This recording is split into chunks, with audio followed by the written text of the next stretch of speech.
I did the third row on the back to ensure that my cabochon was encased strongly and safely. Now it won't move. This is generally done if it's a different shape than a circle. As this is an oval, it was a little bit less secure, so it required that third row. I'll just do the last bead on that row, and then we're going to go across to the bail.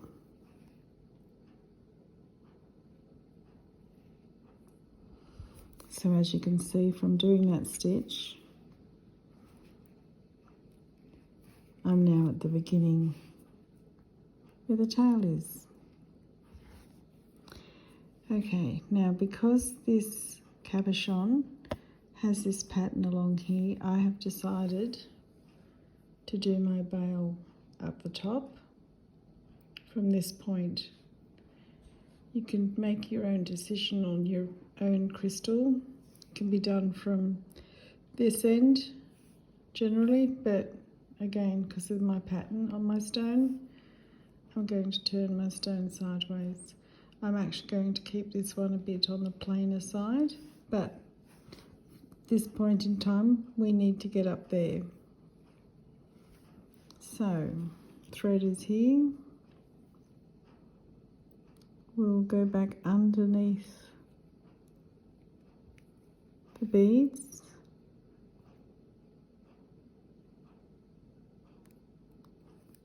Where am I? There.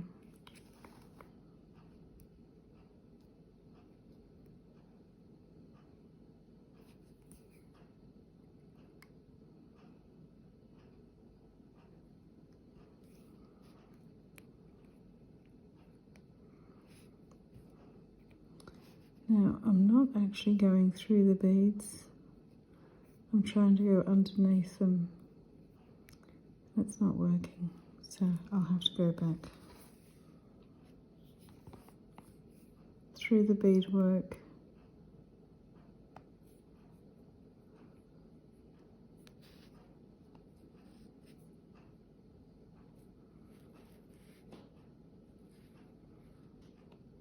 Wow, this is stiff.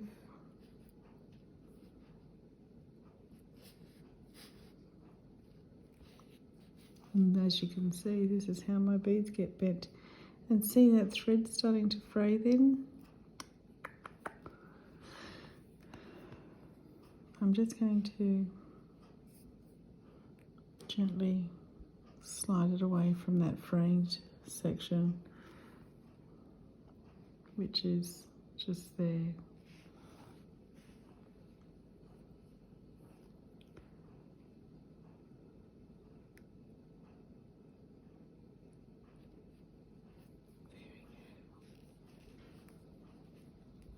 Ow.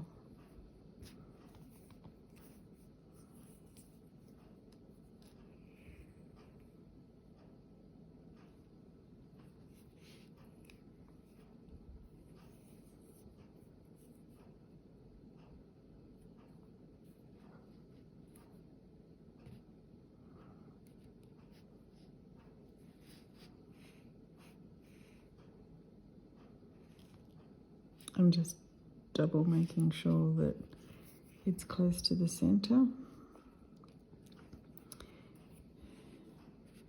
You can actually sit there and count your beads to confirm. And as you can tell from that position, I'm not in the center. So I will go back a little way.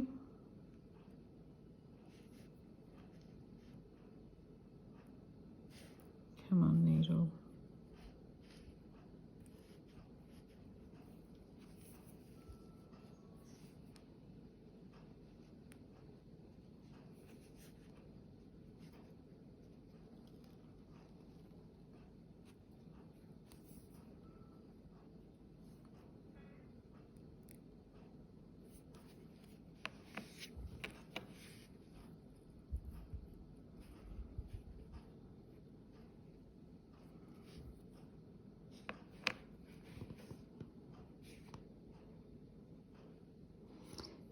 you can see, oops, if I'm on the camera, I've placed it there inside the box and it's on the right hand side of the middle.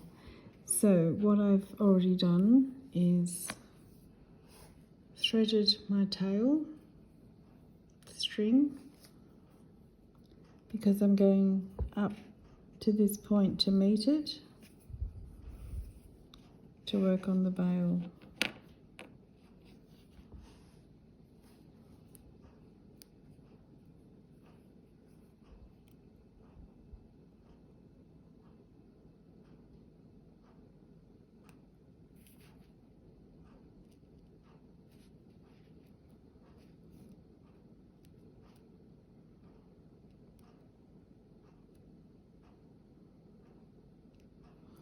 And this is the reason why you leave your tail with some distance on the end of it in thread, so that you can maneuver it back.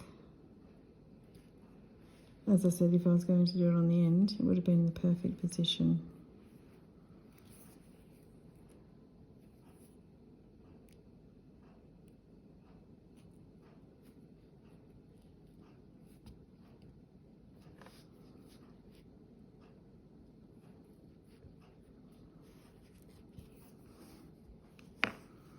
Okay, so now I have 2 threads, 2 needles.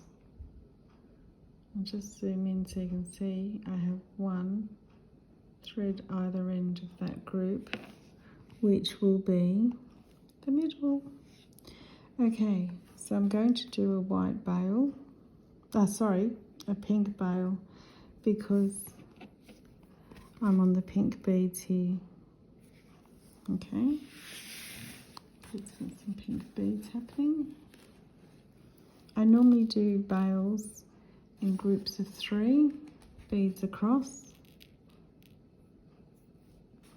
and always from the top part going back to just there. So that's why I have 2 needles.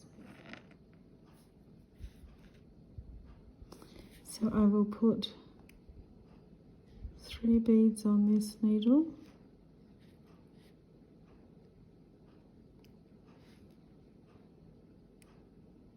Oh, yeah, there's 3. And I will feed it through both needles, so going in that way and then feeding this needle through those same 3 beads, like so.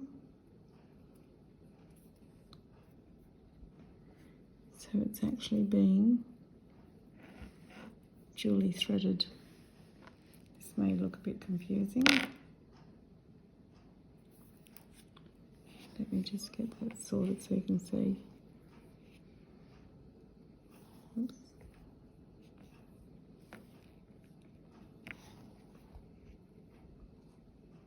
So you can see what I've done. And I will bring that to there. Now I will do the same again. 1 needle.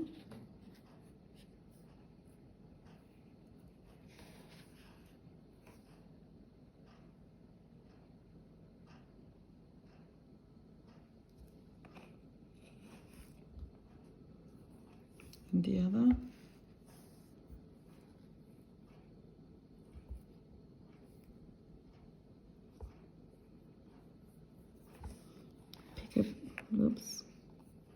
Pick up 3 beads, don't worry about that, I will tighten it when I go to the next turn. Pick up 3 beads, feed my opposite needle in the opposite direction through those same 3 beads.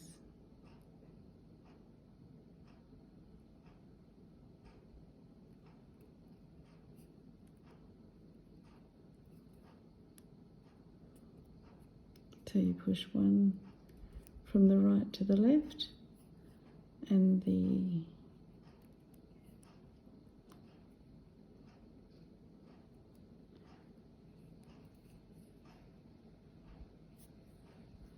so the thread passes through both sides.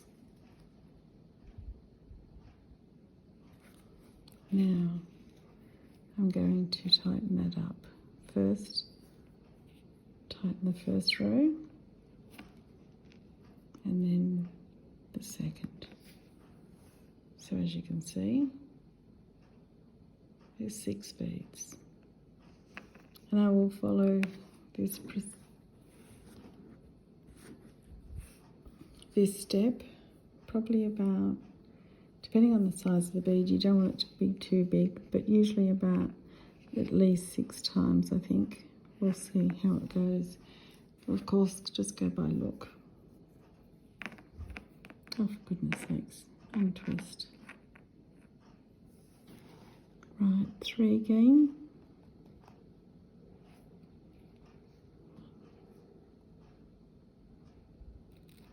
2, 3. Pass the left needle through those beads on the right needle. Make sure you grab the tips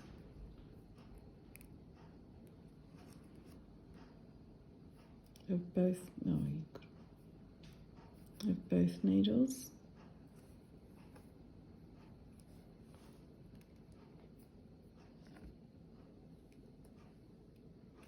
And again, lay your thread down, tighten the previous beads, and then tighten your latest.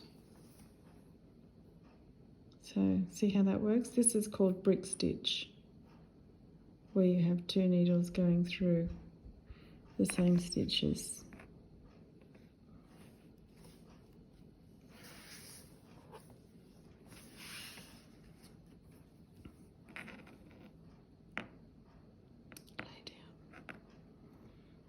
Oakley dokley.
I'm just going to tighten those previous 3 and then these 3.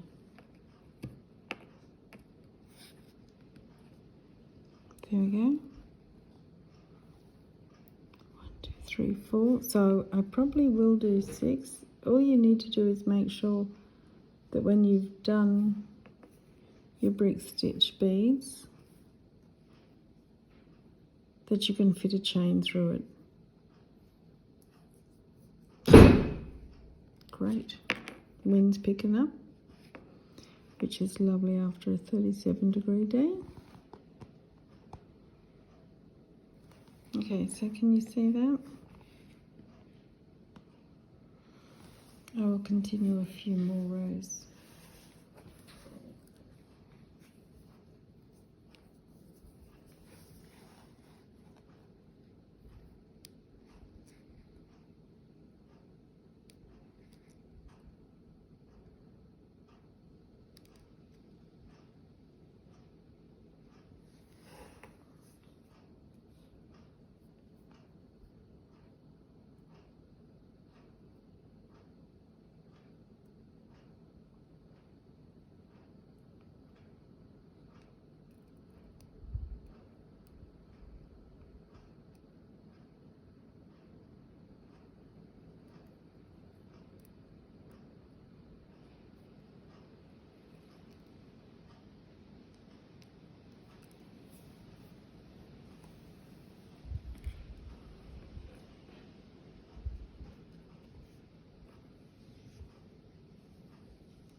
Now, don't stress too greatly about it being so loose, because once you fold that into your bezel and make the loop, you will actually go back through all these 3 beads at least 2 more times to give it some strength.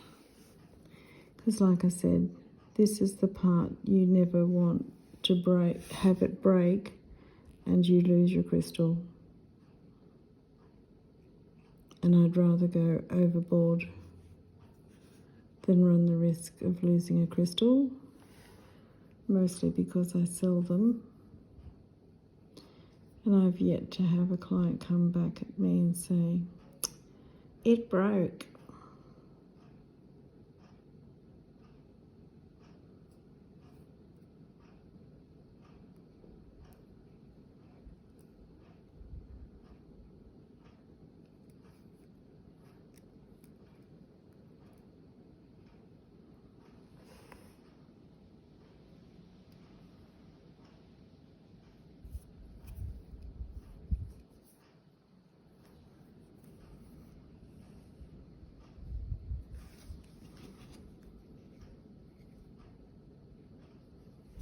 Now, I believe that is 6 rows.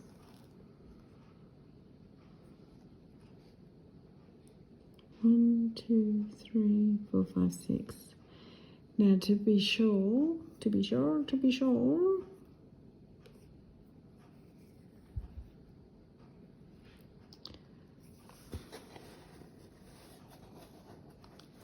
I like to fold that over to see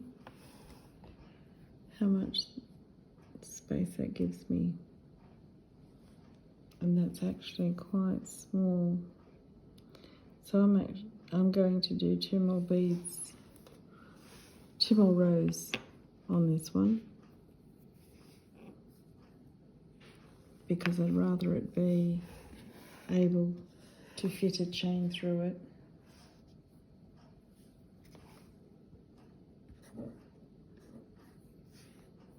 Than to have trouble.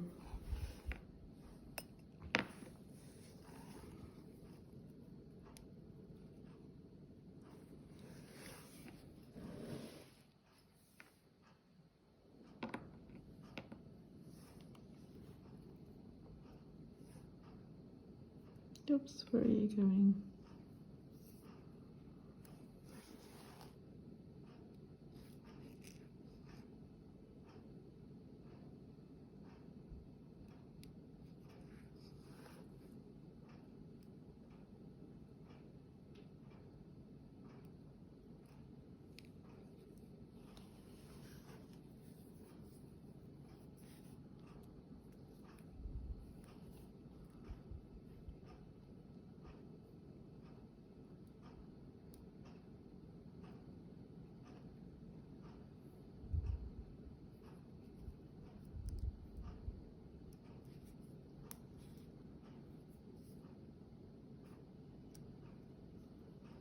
Oh my goodness.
There you go. So I've got 8 rows, and that is well and truly sufficient. So to round that off, pick up your 2 needles,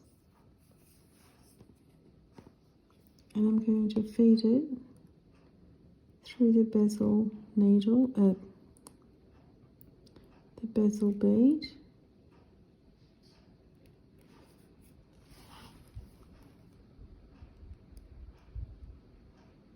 In.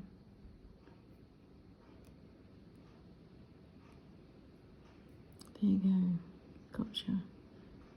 And you're trying to go through a 3rd bead. Oh, you are, damn. This is why my needles get bent, because I put them on an angle.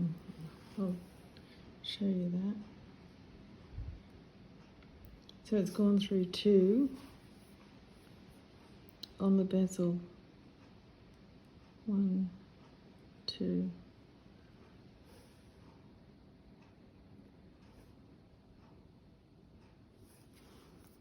So I'll pull that through and then just drop it down so I can keep the tautness on that. Get my other needle and feed it through 2 beads, 1, 2, and because the needle is somewhat straight, it's decided to go through 3. So just pull it out and now go on an angle. Nope, needle is well and truly bent. Gosh.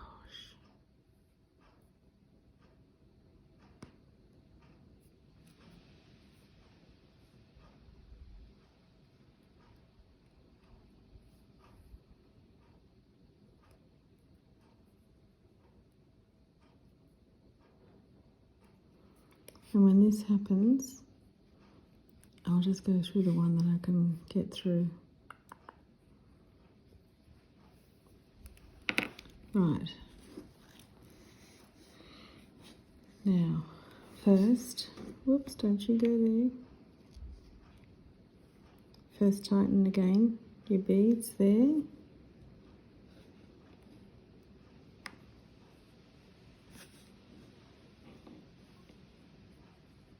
Maneuver it into position to go over.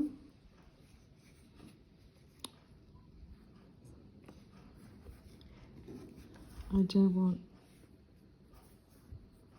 that bail to get caught up on that cotton. There.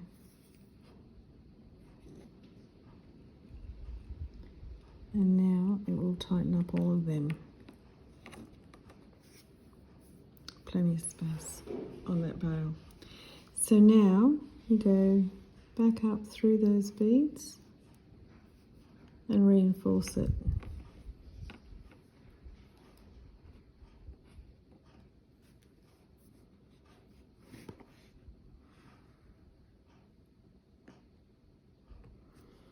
And then I will get my opposite one and go back through as well.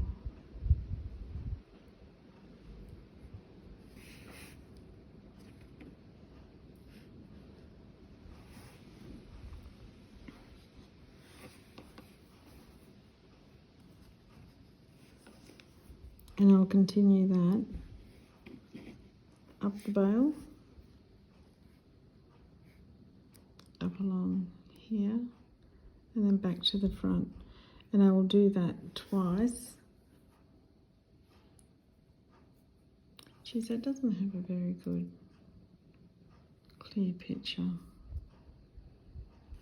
Okay, that's better, sorry. So now I will, off camera, go back and pass through all those rows again down there to the front, loop over and come back down to the back and tie off. If you wish to decorate, once you go over the loop and back, you can do things like get your needle. I'll just quickly show you that you can pick up 3 beads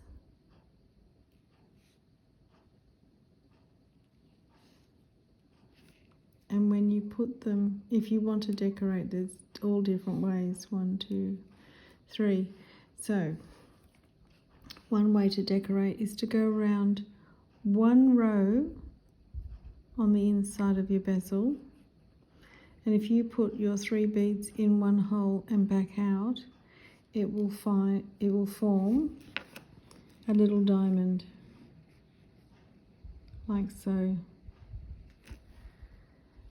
And you can do that all the way around the bezel as a pattern.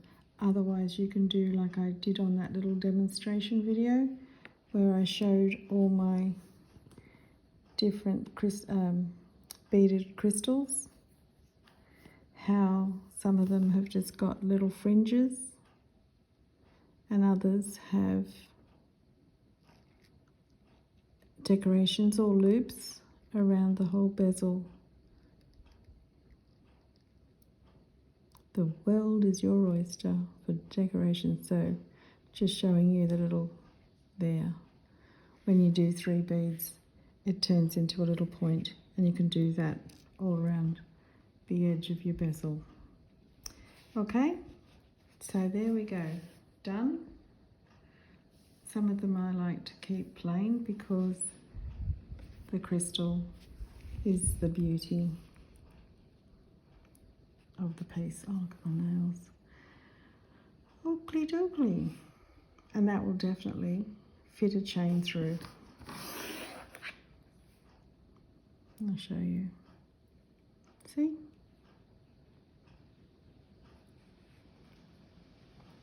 So that one was 8. So there you go. And that's putting my scissors through it. Just to show you the thickness of the bail. But I have to go and make that strong and sturdy now to be able to wear it and be reassured that it won't break off. And that's why I use generally, when I do these, the fire line. Because even though it says it's a braided bead thread, it's actually a fishing line. So it's nylon, and this one being black, as you can see, you can hardly see it, and it's really strong. There you go, look, can't snap it. Oakley dokley. Gotta stop saying that. Voila, one beaded crystal. Have fun.